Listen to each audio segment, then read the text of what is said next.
Good morning everyone. आज की class में हम लोग बजटरी कंट्रोल स्टार्ट करने वाले हैं। लास्ट क्लास के अंदर हमने मार्जिनल कॉस्टिंग किया था। आज हम बजटरी कंट्रोल के बारे में सीख रहे हैं।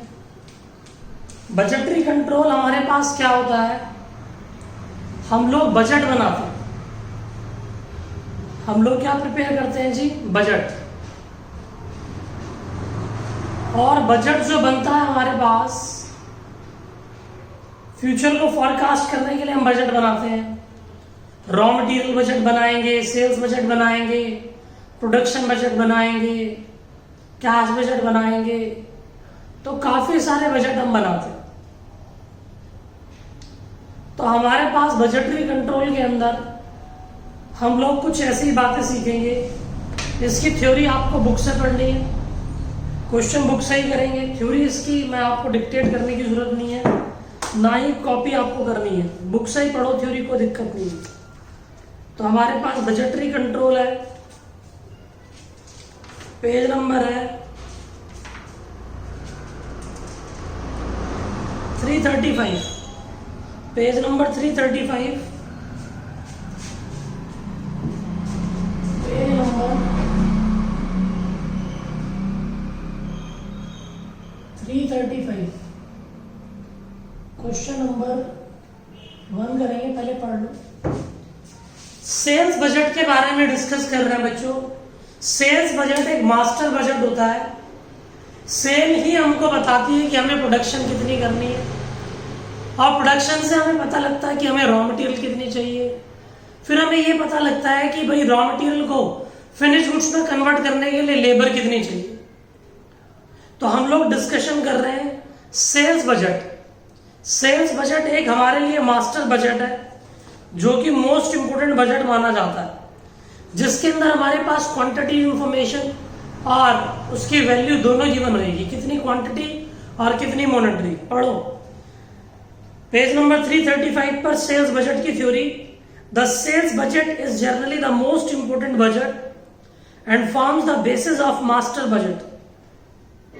It contains both quantitative and monetary information about the product to be sold, कि कितना प्रोडक्ट सोल्ड किया जाना है during the budget period. In fact, when the sale forecast is presented in monetary value, it takes the form of sales budget. It provides basis for the production department to produce required quantity of product. The following data relates to the sales forecast for the next year in respect of 3-month product produced and sold by XYZ company. तो हम लोग इसके बाद एक question पढ़ रहे हैं, question 1। तो हमारे पास सेल्स बजट के अंदर हमें यही पता लगाना होता है कि कितनी यूनिट्स बिक रही है और कितने के हिसाब से बिक रही है। क्वेश्चन नंबर 1 पढ़ो। The following data relates to, मैंने पढ़ा हमारे पास 3 प्रोडक्ट है, product A, product B, product C. 10,000, 20,000, 30,000 quantity है, उसके रेट दे रखे हैं। तो हम लोग सेल्स बजट बना रहे हैं। सेल्स बजट, सेल्स बजट हमारे पास प्रोडक्ट है,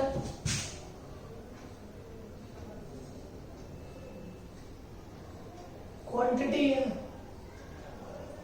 रेट है, और यहां अमाउंट है। Product A, B, C. Check करो ए का कितना है, 10,000 यूनिट है।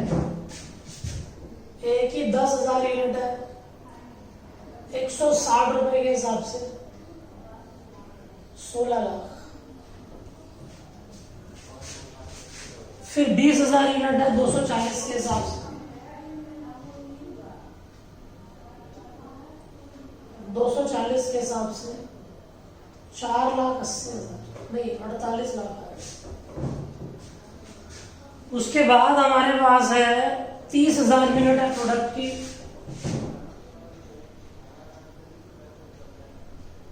और इसका रेट है 30 रुपए, 300 रुपए, 300 रुपए, 90 लाख। लो जी, सेल बजट बन गया। ये सेल्स बजट है हमारे पास, कुछ नहीं करा, यूनिट सोल्ड को उसके रेट से इनटू कर दिया, हमारे पास आ गया निकलकर एक 16 लाख रुपए प्लस 48 लाख रुपए प्लस 90 लाख रुपए 154 लाख। तो ये सेल बजट है। ये एक मास्टर बजट होता है जिसके अंदर क्वांटिटेटिव इंफॉर्मेशन और मॉनेटरी इंफॉर्मेशन दोनों इवन होती है। तो हम लोग इसके बारे में डिस्कस कर रहे हैं आगे। अब हम डिस्कस करते हैं प्रोडक्शन बजट। देखो प्रोडक्शन बजट क्या होता है, मेरी बात सुनना। प्रोडक्शन बजट, प्रोडक्शन बजट में हम लोग ये एस्टिमेशन करते हैं कि कितनी यूनिट बनाई जानी है, उसको लिए हम लोग प्रोडक्शन बजट का यूज करते हैं। प्रोडक्शन बजट के अंदर हमारे पास अगर मान लो हमारे पास क्लोजिंग स्टॉक हायर पड़ा हुआ है, मतलब क्लोजिंग स्टॉक हमारे पास पहले से ही पड़ा है, तो हम कम प्रोडक्शन करेंगे, ठीक। लेकिन कभी कभी हमारे पास मार्केट के अंदर डिमांड ज्यादा होने से ज्यादा हम सेल्स रिक्वायरमेंट से भी ज्यादा प्रोडक्शन कर सकते हैं, क्योंकि मार्केट में डिमांड है तो हम लोग उसके अकॉर्डिंग काम करेंगे। तो मैंने बात सिखानी है प्रोडक्शन में, मैंने तुम्हें सिखाया था कॉस्ट शीट में भी कि सेल्स यूनिट इतने समोसे बेच दिए प्लस इतने समोसे अभी भी पड़े हैं क्लोजिंग स्टॉक यूनिट माइनस इतने समोसे कल के बासी थे, तो इससे हमारे पास यूनिट प्रोड्यूस आ जाएगी। इतने समोसे बेच दिए, इतने अभी भी पड़े हैं, तो टोटल इतने हो गए, उसमें से कल के बासी माइनस कर दिए तो ओपनिंग स्टॉक माइनस करते ही हमारे पास जो आएगा, हमारे पास यूनिट प्रोड्यूस आ जाएगी। हम पढ़ते हैं प्रोडक्शन बजट, थ्योरी पढ़ो। प्रोडक्शन बजट कहता है production budget is prepared to indicate the quantity of product to be produced during the budget period. The quantity to be produced is determined after adjusting the sales requirement in respect of opening and closing stock of product. If stock in hand, agar closing stock, if stock in hand is more than the desired level of stock, it may require to produce less than the sales quantity. हम कम production करेंगे क्योंकि जो closing में ज्यादा पड़ा हुआ है हम उसी को यूज कर लेंगे। On the other hand, if desired, on the other hand, if it is desired to build up the stock to meet excessive expected future demand, हमारे पास कोई फ्यूचर डिमांड है उसको मीट करना चाह रहे हैं, the production will exceed the sales requirement. Market में demand होने के कारण हम सेल्स रिक्वायरमेंट से भी ज्यादा प्रोडक्शन कर सकते हैं। क्वेश्चन नंबर 2 पढ़ रहे हैं पेज 335 पर। क्वेश्चन 2 जो है क्वेश्चन 1 से रिलेटेड है। In addition to the information question number 1, the following further information in respect of opening and closing stock is available, ठीक। Product A, product B, product C. हमारे पास ओपनिंग स्टॉक 2000, 4000, 6000 दे रखी है। It is propose to increase the closing stock by 20% in each case, prepare production budget. तो हम लोग production budget बना देते हैं, कोई दिक्कत नहीं है। क्वेश्चन नंबर 1 ये रहा। क्वेश्चन नंबर 2 एक बहुत ही आसान चैप्टर है ये भी। Question number 2 production budget. हमारे पास प्रोडक्ट है, फर्स्ट कॉपी हो गया होगा, इसमें कुछ था ही नहीं, फर्स्ट कॉपी कर लो, मैं हटाता हूं, स्पेस का इशू ना हो जाए कहीं। चलो कर देखते हैं। प्रोडक्ट है हमारे पास A B C. Sales unit कितनी है? सेल्स यूनिट दे रखी है हमको 10,000, 20,000, 30,000। उसके बाद ओपनिंग स्टॉक कितना दे रखा है? ओपनिंग स्टॉक हमको दे रखा है 10,000 नहीं 2,000, 4,000, 2,000 यूनिट, 4,000 यूनिट और 6,000 यूनिट। ये हमारा ओपनिंग स्टॉक। क्लोजिंग स्टॉक बताओ। उसने बोला क्लोजिंग स्टॉक जो है, क्लोजिंग स्टॉक जो है इन सबका 20% इंक्रीज हो रहा है, तो 2,400 क्वेश्चन में बोला, 4,800 और फिर देख चेक करो बताओ 7,200 यूनिट्स।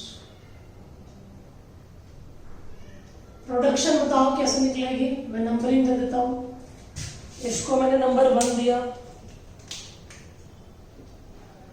Number 2, number 3।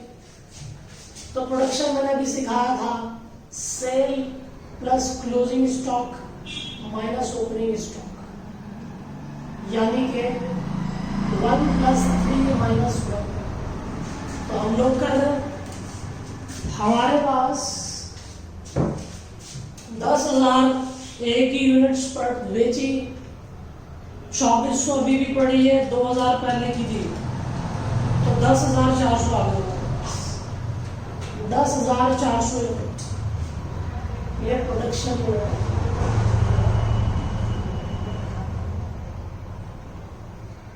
20,000 यूनिट हमारे पास हमने बेची, 4,800 अभी भी पड़ी है, 4,000 मेरे पास ओपनिंग की है, 20,800।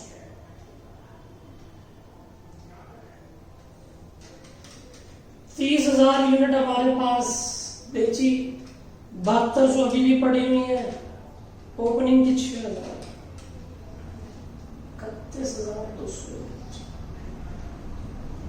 तो हमारे पास कुछ प्रोडक्शन बजट इस तरीके से बनता है। मैंने तुम्हें सिखाया यदि कि प्रोडक्शन बजट में हम क्या बोलेंगे, प्रोडक्शन इज इक्वल टू इतने समोसे बेच दिए, इतने अभी भी पड़े हैं, इससे आगे टोटल अवेलेबल यूनिट्स, इसमें से कल के बासी ओपनिंग स्टॉक हटा दो तो आज की ताजा प्रोडक्शन आ जाएगी। आप इसे जल्दी से कॉपी करें, फिर हम डायरेक्ट मटेरियल यूजर्स बजट पर चलेंगे। आज बिल्कुल बेसिक बात होगी, फिर आगे देखेंगे। जल्दी कॉपी करें।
जल्दी करें, डायरेक्ट मटेरियल यूजर्स बजट की बात करेंगे, फिर परचेज पे आएंगे। आज बिल्कुल छोटे छोटे क्वेश्चनों से हम सीख रहे हैं कि कैसे बजटरी कंट्रोल होता है। कैश बजट के लिए आप रेफर करेंगे, मैंने एफएम के नोट्स में आपको भेजा था, कैश बजट आपके ग्रुप पर अवेलेबल है, तो कैश बजट का पोर्शन आप वहां से कर लेंगे। चले हम आगे चलते हैं।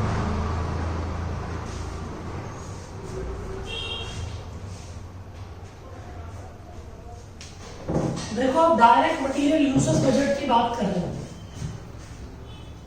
डायरेक्ट मटेरियल यूजर्स बजट का मतलब क्या? डायरेक्ट मटेरियल यूजर्स बजट का मतलब है कि हमारे पास मटेरियल कितना यूज हुआ। मान लो मैं एक बॉटल बना रहा हूं या एक चेयर बना रहा हूं, ले लो। एक चेयर के अंदर 2 किलो प्लास्टिक लगता है, एक चेयर में, छोटी चेयर है, 2 किलो प्लास्टिक लग रहा है। बताओ 50 चेयर के अंदर कितना प्लास्टिक लगेगा? 50 चेयर के अंदर 100 किलो प्लास्टिक लगेगा। इसको डायरेक्ट मटेरियल यूजेस बजट बोल देते हैं, बात खत्म। तो डायरेक्ट मटेरियल यूजेस बजट इसी तरीके से काम करेगा। थ्योरी पढ़ो, पेज 335 पर ये डायरेक्ट मटेरियल हेडिंग देखो। डायरेक्ट मटेरियल हेडिंग है डायरेक्ट मटेरियल यूजेस बजट। क्या था? In this budget estimated quantity and cost of raw material required to be manufactured and finished product as determined by the production budget, determined by the production budget। अब हमने production करी है 10,400, 20,800, 31,200। इनको बनाने में कितना रॉ मटेरियल लगा वो बता रहा है। ये तो फिनिश गुड्स है। कहता है कि हमारे पास This budget also provide the basis for preparing purchase budget। इसी डायरेक्ट मटेरियल यूजर्स बजट के बेसिस पे हम परचेज बजट भी बनाते हैं। तो क्वेश्चन 3 पढ़ लो। 3 के अंदर ए के लिए मैं काम कर रहा हूं, बी तुम करोगे। कहता है to manufacture the product shown in the ratio budget number 2 the following quantity of raw material for each unit of finished product is required। A product है हमारे पास, उसके अंदर M1 भी लग रहा है, M2 भी लग रहा है, M3 भी लग रहा है और M4 भी लग रहा है। हमारे पास M1 भी लग रहा है, M2 भी, M3 भी, M4 भी। तो हमारे पास हम लोग ये डिस्कशन कर रहे हैं। जैसे मान लो मैं तुम्हें बताता हूं, ये मार्कर है। इस मार्कर के अंदर देखो 4 रॉ मटेरियल लगे हैं। 4 रॉ मटेरियल कैसे लगे? उससे एक फिनिश गुड्स बनकर तैयार हुआ। देखो हमारे पास इसमें 4 पार्ट्स यूज हो रहे हैं। एक पार्ट ये रहा, दूसरा पार्ट ये रिफिल, तीसरा पार्ट ये हमारे पास इसकी निब, चौथा पार्ट इसका ये ढक्कन। तो हमारे पास हम लोग क्या कर रहे हैं, एक मार्कर बनाकर तैयार कर रहे हैं। मटेरियल M1 लगा, M2 लगा, फिर M3 लगा, फिर हमने इसको क्या करा, डायरेक्ट लेबर लगाकर इसको असेंबल कर दिया। फिर उसके बाद ये फिनिश प्रोडक्ट बन गया, ये एक प्रोडक्ट बनकर तैयार हो गया। तो उसी तरीके से बोल रहा है कि हमारे पास इसी क्वेश्चन में प्रिज्यूम करवा रहा है, आपस में इंटरकनेक्टेड है, इसी में प्रिजम्पशन करवा रहा है कि यूजेस कितनी हुई। तो मेरी बात सुनना, डायरेक्ट मटेरियल यूजेस बजट मैं सिर्फ ए के लिए काम कर रहा हूं, बी तुम खुद करोगे। Third question, direct material usages budget. हमारे पास प्रोडक्ट है ए, बी और सी। यूनिट प्रोड्यूस है, नहीं ए बी सी नहीं है, sorry, direct material user budget है, प्रोडक्ट नहीं है, रॉ मटेरियल है। रॉ मटेरियल इनपुट लिख लो। इनपुट हमारे पास क्या क्या लगा, M1, M2, M3, M4। मैं ए के लिए निकाल रहा हूं, ए प्रोडक्ट के लिए, प्रोडक्ट ए 10,000। यूनिट प्रोड्यूस कितनी है? यूनिट प्रोड्यूस है हमारे पास 10,400, फिर 10,400, 10,400, 10,400 यूनिट। एक ही यूनिट सेम ही रहेगी ना सबके लिए।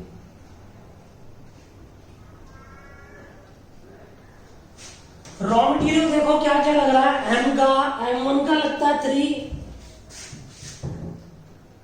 M1 का 3 kg में ले लेता हूं। M2 का 2 kg, इसका भी 2 kg, और इसका 5 kg। तो रॉ मटेरियल कंज्यूम भी करना है। रॉ मटेरियल कंज्यूम हमारे पास चेक करो 10,400 यूनिट है, इनटू में 3, 31,200 kg। ठीक है भाई, 10,400 यूनिट बनी, उस पर M2 लगा 2 किलो के हिसाब से 20,800 kg, और ये भी 20,800 kg। M4 लगा 10,400 यूनिट पर 5 के हिसाब से 52,000 kg।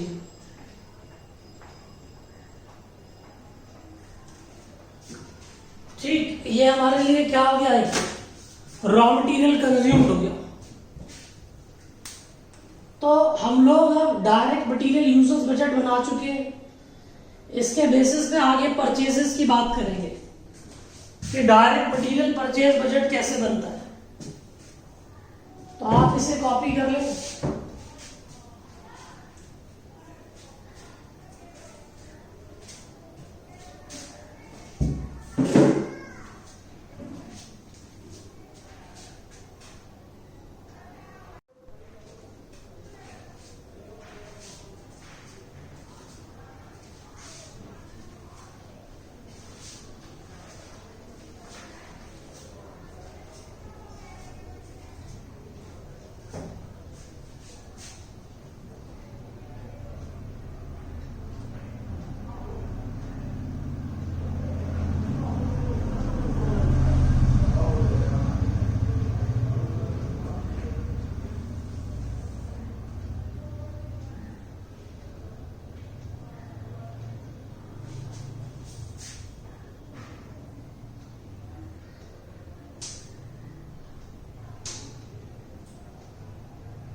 अब देखो डायरेक्ट मटेरियल परचेज के अंदर हम कैसे काम करेंगे, प्लीज ध्यान देना।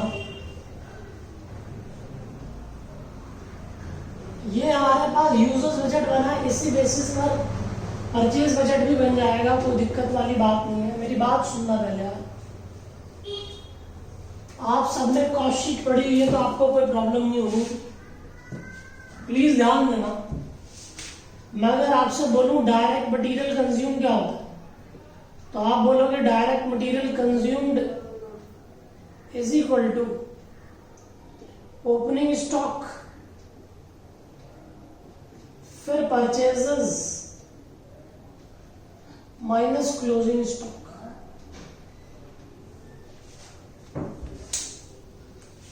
हमारे पास ये गिवन है, ये भी गिवन है, ये भी गिवन है, ये नहीं पता तो निकल जाएगा, बात खत्म। तो इससे डायरेक्ट मटेरियल परचेज बजट बन जाता है।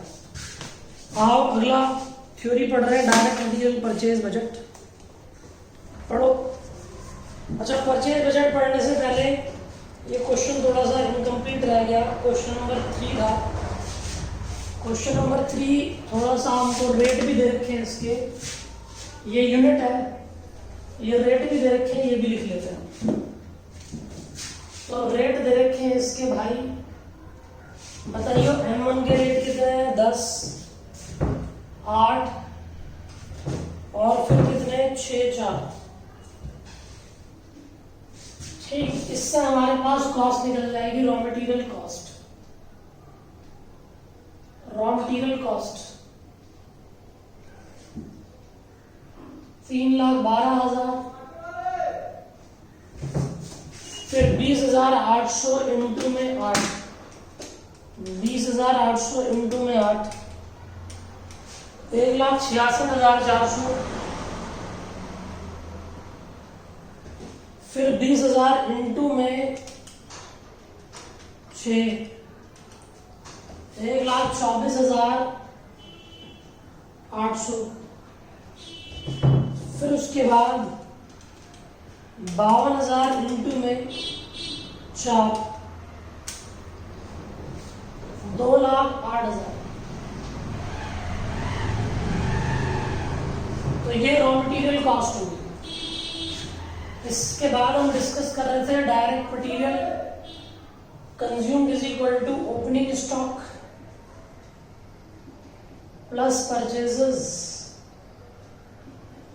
Minus closing stock. हमको ये गिवन है, ये भी गिवन है, ये भी गिवन है, ये नहीं पता तो ये निकालना है। तो हम करना स्टार्ट कर रहे हैं फटाफट से। पढ़ो direct material purchase budget, page number 336 पे पढ़ो भैया। कहता है this budget shows the quantity and the value of material to be purchase during the budget period. ये बताता है हमको कितना मटेरियल परचेज करना है बजट पीरियड में, और वो निकलता कैसे ये मैंने पहले बता दिया। कहता है this purchase quantity is determined by adjusting the figure of uses quantity in respect of opening and closing stock of raw material. ये रिपीट हुई है लाइन, इसके बाद पढ़ रहा हूं मैं, रिपीटिशन नहीं पढ़ रहा। The purchase quantity so determined is evaluated in terms of monetary value. Question number 4, suppose in opening stock of raw material at the beginning of the budget period is as under। M1 दे रखा, M2 दे रखा, M3 दे रखा, M4 दे रखा है। हमारे पास 50,000, 20,000, 10,000, 20,000 ये हमको given है opening stock. नीचे उसने बोला है कि भाई हमारा जो क्लोजिंग स्टॉक है वो 10% लेस है। तो इन्हीं क्वेश्चनों की मदद से हम काम करेंगे। तो हमें ये ध्यान रखने, ये कंजम्पशन है हमारी, ये कंजम्पशन है और इसने हमको यूनिट्स गिवन कर रखी है। तो हम लोग परचेज यूनिट्स निकालेंगे इस बेसिस पे। डायरेक्ट मटेरियल परचेज बजट निकालना है, ठीक है निकाल देंगे। कॉपी तो हो गया होगा।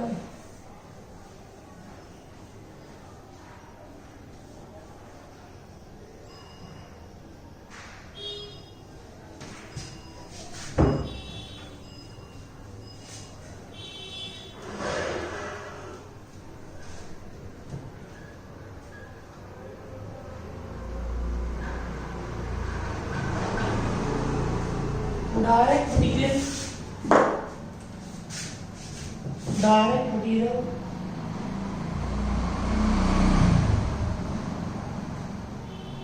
25 budget. Direct material purchase budget, ठीक, उसके बारे में हम डिस्कस कर रहे हैं। हमको गिवन है ये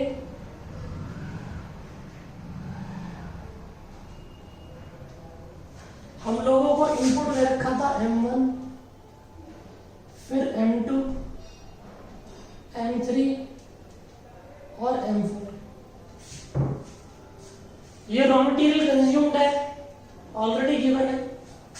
ओपनिंग स्टॉक मैं लिख दूं यहाँ, फिर क्लोजिंग स्टॉक लिख देते हैं।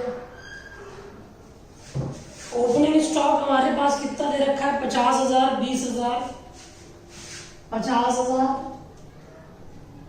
20,000 और फिर कितना दे रखा है 10,000, 20,000।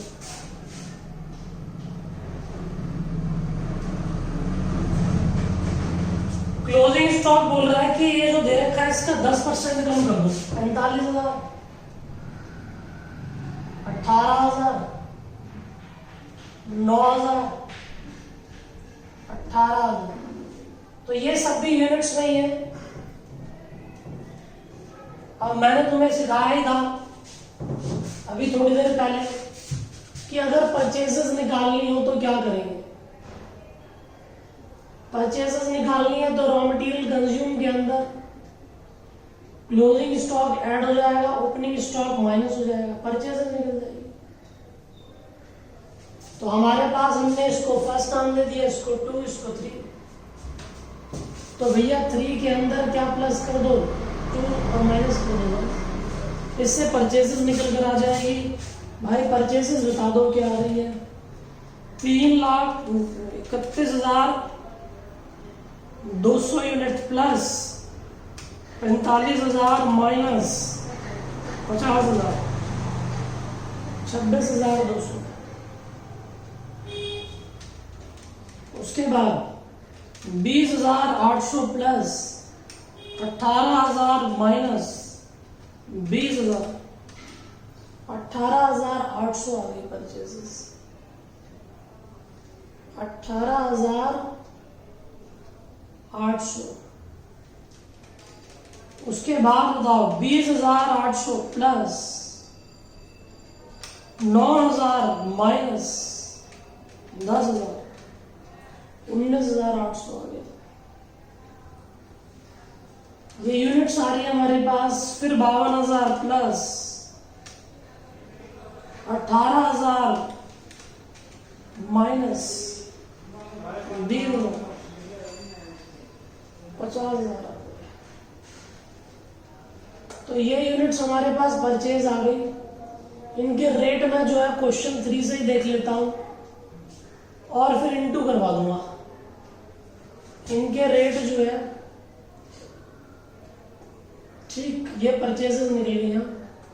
इनके रेट गिवन है, इनके 10, 8, 6, 4, 10, 8, 6, 4। तो अमाउंट निकाल लो भैया, 2,62,000 रुपए, 18,800 इंटू में 8, 1,50,400, फिर 19,800 इंटू में 6, 1,18,800, फिर 2 लाख। तो हमने ये सब निकाल दिया। मैं प्रोडक्ट ए के लिए काम कर रहा था, ये सिर्फ प्रोडक्ट ए के लिए निकाल रहा हूं मैं, प्रोडक्ट बी आप घर पे करना। ठीक, ये कैसे निकाला अभी तुम्हें बताया था। डायरेक्ट मटेरियल कंज्यूम क्या होता था, opening stock plus purchases minus closing stock. तो परचेजेस निकालने के लिए direct material consume, closing stock plus हो जाएगा, वही करा मैंने, ओपनिंग स्टॉक माइनस हो जाएगा, परचेजेस निकल जाएगी, बात खत्म। तो जल्दी से कॉपी करें। क्वेश्चन नंबर कौन सा था ये, डायरेक्ट लेबर बजट की बात करेंगे। जल्दी 4 क्वेश्चन करो, फिर हम डायरेक्ट लेबर बजट पर चलते हैं। जल्दी कॉपी कर लो उसको।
चले भाई हम डायरेक्ट लेबर बजट पर चले।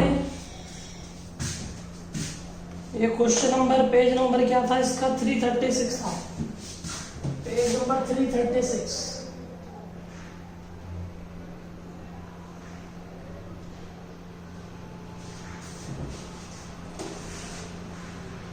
डायरेक्ट लेबर बजट की बात कर रहे हैं।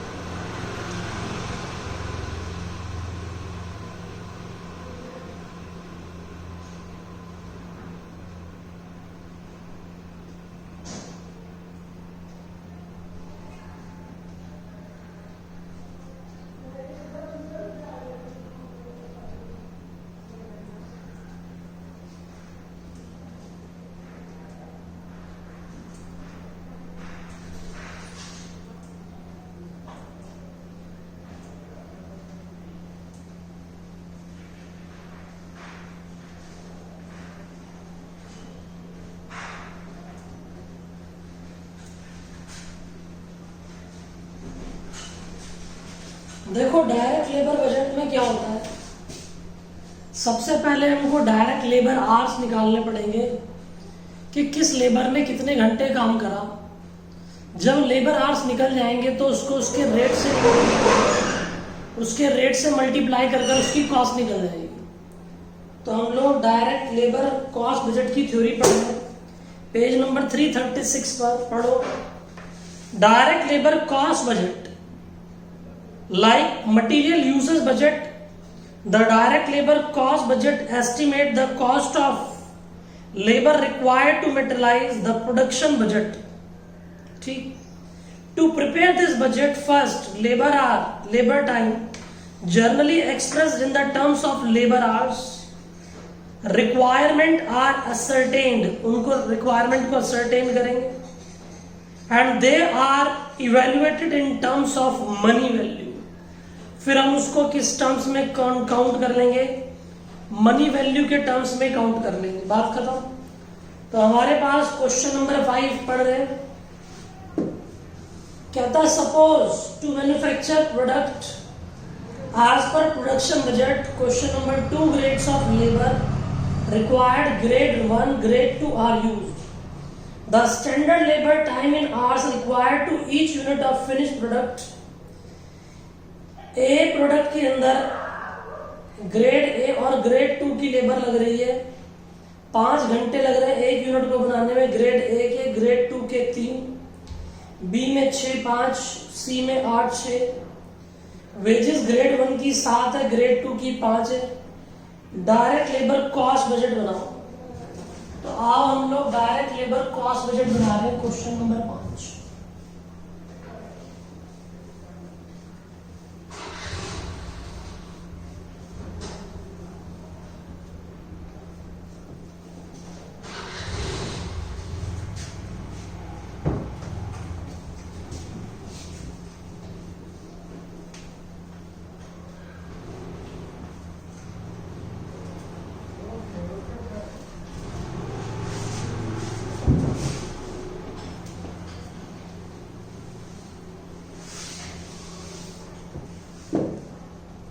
Direct labour cost budget question number 5। मैं प्रोडक्ट ए के लिए बना रहा हूं।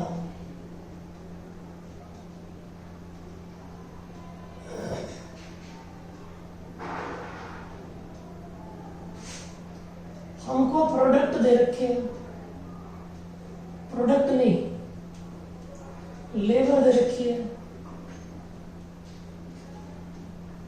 ग्रेड 1 और ग्रेड 2। मैं प्रोडक्ट ए के लिए काम कर रहा हूं, दोबारा मैं प्रोडक्ट ए के लिए काम कर रहा हूं। यूनिट प्रोड्यूस देखो कितनी थी, प्रोडक्ट ए में क्वेश्चन नंबर 2 में कंप्यूट करी थी हमने, इसने बोला भी है क्वेश्चन नंबर 2 देखो।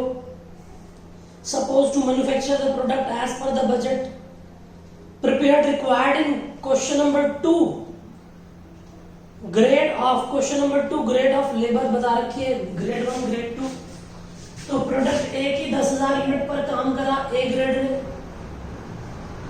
बी ग्रेड की लेबर ने भी इसी यूनिट पर काम करा, इनके आवर्स लगे, ग्रेड 1 के आवर्स लगे भैया कितने, ग्रेड 1 के आवर्स लगे हमारे पास कितने 5 घंटे और 3 घंटे, 5 और 3 घंटे लगे, टोटल आवर्स निकल गए। तो 10,400 इंटू में 5, 52,000 घंटे आ गए। फिर 10,400 इंटू में कितना 3, 31,200 घंटे आ गए। इनके रेट बताओ कितने, 7 रुपए और 5 रुपए। 7 रुपए इसका रेट है, 5 इसका। लेबर कॉस्ट बता दो।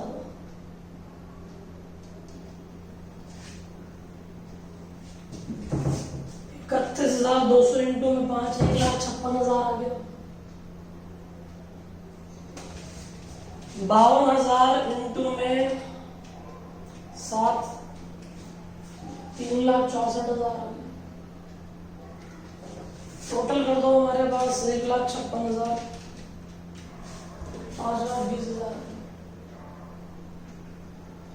तो ये हमारे पास डायरेक्ट लेबर कॉस्ट बजट है। कुछ भी नहीं, हमने क्या करा था, प्रोडक्ट ए की कितनी यूनिट्स बनाई थी, 10,400, 10,400।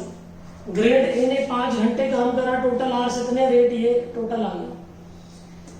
हमारे पास बी ग्रेड की लेबर ने काम करा 3 घंटे के हिसाब से, टोटल आवर्स रेट आ गया, इनटू कर दिया, टोटल करके टोटल लेबर कॉस्ट आ गई। अब हम बात कर रहे हैं कि हमारे पास फैक्ट्री और प्रोडक्शन ओवरहेड बजट की बात कर रहे हैं।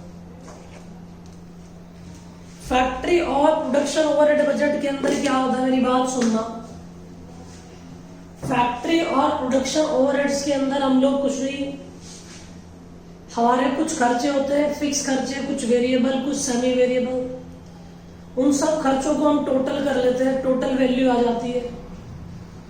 फिर फैक्ट्री ओवरहेड के अंदर हम लोगों ने कुछ बेसिस पढ़े थे, 6 मेथड थे, याद करो। Direct material cost percentage, labour cost percentage, factory overhead as percentage of prime cost, ये सब थे। तो हम उनमें से कोई मेथड यूज करते हैं लेबर की बेसिस रेट निकालने के लिए कि रिकवरी रेट क्या होगा, फिर हम काम करेंगे। तो हम लोग आओ पहले थ्योरी पढ़ लें, पेज नंबर 336 पे ये फैक्ट्री और प्रोडक्शन बजट के बारे में पढ़ रहे हैं। क्या है, this budget shows the forecast production overhead to be incurred during the budget period. All production overheads fixed, variable, semi variable are accumulated, सबको इकट्ठा कर देंगे, जोड़ देंगे। एलोकेशन, एब्जॉर्प्शन और absorption of overhead has been discussed in question chapter number 4 in overheads में, जो discuss कर चुका हूं आपके साथ। कहता है it is expected that the following operation, question number 6 कर रहे हैं। It is expected that in following operation to be incurred during the budget period. Factory overhead दे रखा है, फैक्ट्री का रेंट दे रखा है, इनडायरेक्ट वेजेस है, डेप्रिसिएशन है, सारे खर्चे दे रखे हैं और नीचे उसके आवर्स दे रखे हैं। तो हम लोगों को उसके लिए बेसिस बताना है। क्वेश्चन नंबर 2 में, तो क्वेश्चन नंबर 2 में करना है, क्वेश्चन नंबर 6 करना है। इधर देखो, क्वेश्चन नंबर 6 है, सारे क्वेश्चन इंटरकनेक्टेड है बच्चों।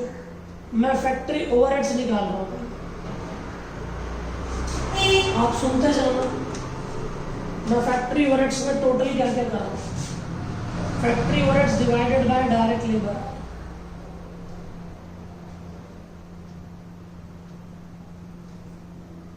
फैक्ट्री ओवरहेड्स क्वेश्चन नंबर 6 के अंदर 39,360 प्लस 3 लाख रुपए प्लस 1,40,000 रुपए प्लस 10,40,000 रुपए प्लस 30,000 रुपए प्लस 38,000 रुपए प्लस 60,000 रुपए 16,47,360। मैंने कुछ नहीं करा, सारे खर्चों का, फिक्स का, वेरिएबल का, सेमी वेरिएबल का, सारे एक्सपेंडिचर का टोटल लगा लिया। लेबर आवर्स कितने हमारे पास, 7,48,800 घंटे दे रखे। तो डायरेक्ट लेबर आवर, फैक्ट्री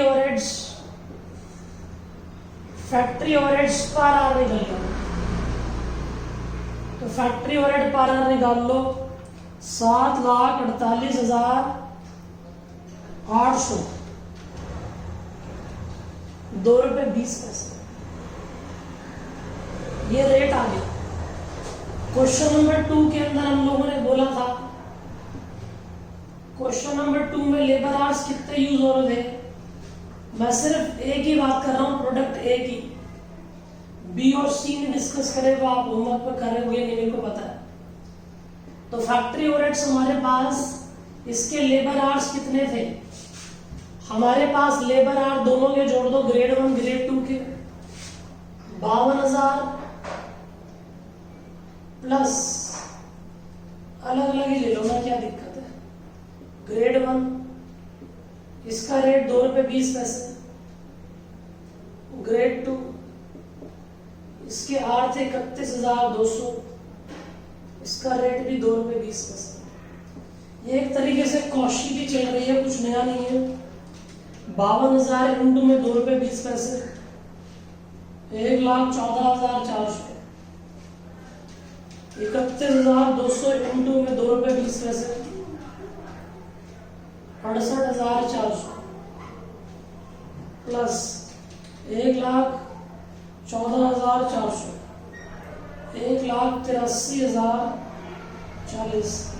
ये फैक्ट्री यूनिट्स है, कुछ नहीं करना है, फैक्ट्री यूनिट के अंदर हम दिखा देंगे। तो देखो ये कुछ इंपॉर्टेंट बजट थे जो मैंने डिस्कस करे, बाकी कोई दिक्कत वाली बात नहीं है। कुछ मैं आपको खुद ही करने को दूंगा, आपको टोटल लगाना है और कुछ नहीं है। देखो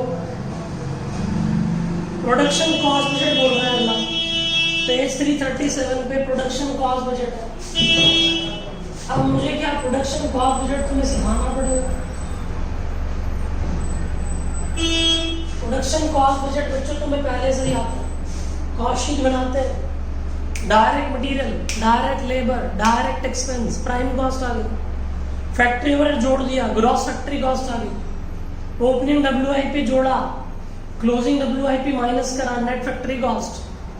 ठीक, फिर करा ऐड हमने ऑफिस का खर्चा, हमारे पास कॉस्ट ऑफ प्रोडक्शन आ गई। कॉस्ट ऑफ प्रोडक्शन आ गया तो बस यही प्रोडक्शन बजट है। प्रोडक्शन बजट में और क्या हो रहा है, आओ। कहता है production cost budget forecast the cost of producing the budgeted quantities of finished goods. In this budget, the cost of each element, that is material, labor, overheads and total production cost in terms of unit and total cost are shown separately. तो कोई दिक्कत नहीं है, इसके अंदर हमारे पास काम करना है। तो क्वेश्चन नंबर 6 आप 7 आप रहने दे, ये नहीं करना आपको, वो नहीं करे, कोई दिक्कत नहीं। आप कॉस्ट शीट का ध्यान रखो, अब मैं जो बताऊंगा वही करना है बस आपको। क्लोजिंग स्टॉक बजट, अब क्लोजिंग स्टॉक बजट भी आपको पता ही है। हमारे पास क्या करते हैं हम लोग, क्लोजिंग स्टॉक बजट हमारे पास बोलता है closing stock budget is prepared in respect of material, WIP और फिनिश गुड्स। क्लोजिंग स्टॉक हमारे पास रॉ मटेरियल का भी हो सकता है, फिनिश गुड्स का भी हो सकता है और WIP वर्क इन प्रोग्रेस का भी हो सकता है। तो उसकी वैल्यू कैसे कंप्यूट करते हैं वो कॉस्ट शीट में मैंने सिखाई थी, तो हम लोग उस बेसिस पे काम कर लेते हैं। तो देखो यही कह रहा है, closing stock budget is prepared in respect of raw material, WIP, finish goods and preparation of this budget helps in preparing the master budget. This budget shows the closing stock in terms of quantity as well as money value. For showing closing stock in terms of quantity as well as money for showing value of finished goods. तो कोई दिक्कत नहीं है, ऐसे नहीं करें आप लोग, मैंने आपको सिंपल बता रखा कॉस्ट शीट के अंदर, वही क्लोजिंग स्टॉक की वैल्यू वैसे कंप्यूट करेंगे। Selling and distribution cost budget, अब देखो मेरी बात सुनना, मैंने तुम्हें एक कॉस्ट शीट कराया था, एक फॉर्मेट लिखाया था, डिटेल्ड हमारे पास फॉर्मेट था कॉस्ट शीट का। उसमें मैंने दिखाया था सेलिंग एक्सपेंस में क्या क्या आएंगे, सेलिंग से रिलेटेड खर्चे, सेलिंग में शोरूम के खर्चे आएंगे, काउंटिंग हाउस सैलरी आएगी, एडवर्टीजमेंट का खर्चा आएगा, ठीक, सेल्स कमीशन आएगा, सेल्स हमारे पास कोई वैन है उसके खर्चे आएंगे, सेल्स मैनेजर की सैलरी आएगी, सेल्स से रिलेटेड जितने भी खर्चे हैं वो आ जाएंगे, वो सेल्स बजट, वो सेलिंग एंड डिस्ट्रीब्यूशन बजट में आ जाएगा हमारे पास। तो देखो क्या कह रहा है, selling and distribution budget, this budget shows the forecast expenses to be incurred on the selling and distribution of finished goods during the budget period depending upon the availability of data. All expenses may be grouped, सबको group कर दिया जाएगा। Office, selling office expenses, advertisement, distribution expenses, further उनको divide कर देंगे variable और semi variable में। Some time selling and distribution are not given separately, दो इकट्ठे दे रखे होते हैं तो उनके खर्चे क्लब करके दिखा देंगे, club with the admin expenses. कहता है in such cases one budget for all type of expenses entitled selling and distribution and admin budget. तो दोनों, कहीं कहीं पर सेलिंग और एडमिन इकट्ठे दे रखी हो तो दोनों का बजट एक ही बन जाता है। अब क्वेश्चन नंबर 10 जो है मैं तुम्हें खुद ही दे रहा हूँ घर से करने को, कुछ भी दिक्कत नहीं, आप कर सकते हो। अब देखो, from the following information prepare